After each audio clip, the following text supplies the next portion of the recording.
Delhi BC గర్జన సభలో CPI జాతీయ నేత నారాయణ మాట్లాడుతున్నారు. లైవ్ లో చూద్దాం. ఒక జనసంఘ గుర్తు ఇప్పుడు బీజేపీ కూడా వెళ్ళిపోయారు.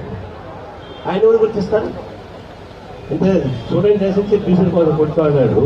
కేవలం పదవి కోసం రాజ్యసభ సీటు కోసం అమ్ముడుపోతాడా అంటే అమ్ముడుపోయాడు మీరు బీసీని న్యాయం చేస్తారా? కాబట్టి బీసీలు మోసం చేసిన ఉన్నారు. వాళ్ళు మోసం చేసినప్పుడు రేవంత్ రెడ్డి మోసం చేయకూడదు. రేట్లని తప్పేం లేదు.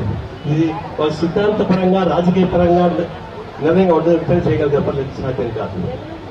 ఇప్పుడు రాజ్యాంగం రాశారు కదా, అంబేద్కర్ చేసిన కూడా భారతదేశంలో 1% ఉన్నటువంటి కమ్యూనిటీ కూడా న్యాయం జరగాల్సింది.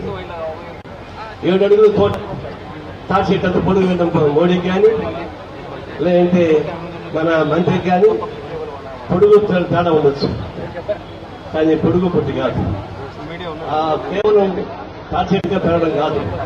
మరి ప్రధానమంత్రిగా ఉన్నటువంటి మోడీ ఆయన బీసీని చెప్తున్నప్పుడు ఎందుకు న్యాయం చేయకపోతున్నాడు? ఆయన చేత ఉంది కదా మెజారిటీ, అందరూ సపోర్ట్ చేస్తున్నాం కదా. బీజేపీతో పాటు వాళ్ళ మిత్రపక్షాలతో పాటు కాంగ్రెస్ కమ్యూనిస్ట్ ఉన్నారు, సపోర్ట్ చేస్తాము. ఇందుకు వెళ్ళవచ్చు. న్యాయం అయితే జనాల ప్రాంతంలో రాలే. 42% తెలంగాణ గవర్నమెంట్ చేసింది, కానీ ఇంకా ఎక్కువ ఉన్నారు, 52% పైన ఉన్నారు. అదే మహిళా బిల్లు కూడా 33% ఒప్పుకుంటాం, 50% పైన ఉన్నారు మహిళలు.